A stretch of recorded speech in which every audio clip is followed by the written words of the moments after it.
मेरा नाम आदित्य है। मैं दिल्ली में एक छोटे से अपार्टमेंट में अकेला रहता हूँ। मेरी जिंदगी बिल्कुल सामान्य चल रही थी, ऑफिस, घर और कभी कभी दोस्तों के साथ घूमना। लेकिन सब कुछ उस दिन बदल गया जब मैंने पहली बार अपनी छाया को कुछ अलग करते देखा। वो रविवार की सुबह थी। मैं बाथरूम में दाढ़ी बना रहा था। जब मैंने आईने में देखा तो मेरी छाया की हरकत मेरी असली हरकत से 1 सेकंड धीमी थी। पहले तो मैंने सोचा कि शायद नींद पूरी नहीं हुई है या फिर रोशनी का खेल है। लेकिन जैसे जैसे दिन बीतते गए मेरी छाया और भी अजीब व्यवहार करने लगी। अब जब मैं बाएं हाथ से कुछ उठाता तो छाया दाएं हाथ से उठाती। मैं मुस्कुराता तो वो गुस्से से मुझे घूरती। एक रात मैंने सपने में देखा कि मेरी छाया मेरे गले पर बैठी है और कह रही है, अब तू नहीं, मैं जीऊंगी। मैंने मनोचिकित्सक से मिलना शुरू किया। डॉक्टर ने कहा ये शायद डिप्रेशन और अकेलेपन का असर है। लेकिन मुझे यकीन था ये कोई मानसिक बीमारी नहीं थी। कुछ तो था मेरी छाया में। एक रात मैं बेडरूम में बैठा किताब पढ़ रहा था, तभी लाइट चली गई। कमरे में अंधेरा छा गया, लेकिन खिड़की से आती हल्की चांदनी के सहारे मैं अपनी छाया को दीवार पर देख सकता था।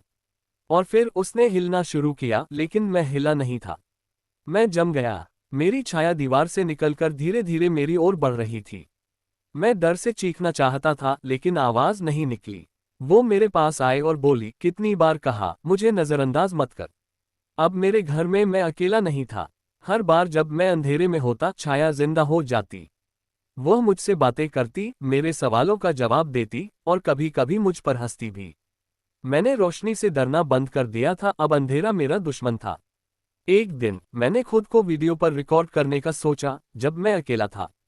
रिकॉर्डिंग देखने के बाद मेरी सांसें थम गईं। कमरे में मैं अकेला था, लेकिन छाया, वह कैमरे में सीधी मुझे देख रही थी। उसकी आंखें लाल थीं। उसने होंठ हिलाए और बोली, अब तेरा वक्त खत्म हो गया है। मैंने शहर छोड़ने की ठानी। ट्रेन से निकलने के लिए जैसे ही मैं स्टेशन पहुंचा, मैं समझा मेरी छाया मेरे साथ है। लेकिन अब वह बस पीछे नहीं थी, वो हर कांच, हर चमकदार सतह में अलग अलग रूप में दिख रही थी। स्टेशन पर जब मैंने खिड़की में देखा तो वहां मैं नहीं था। वहां वही था मेरी छाया का असली रूप। उसकी आंखों से खून टपक रहा था। उसने कहा, तू जहां भी जाएगा, मैं पहले से वहां होऊंगा। मैं अब एक आश्रम में हूँ। साधुओं ने कहा कि यह कोई साधारण छाया नहीं है, ये तुम्हारी आत्मा का अंधेरा है, जिसे तुमने वर्षों से दबा रखा है। अब वो बाहर आ गया है। उन्होंने हवन करवाया, मंत्र पढ़े, लेकिन छाया हंसती रही।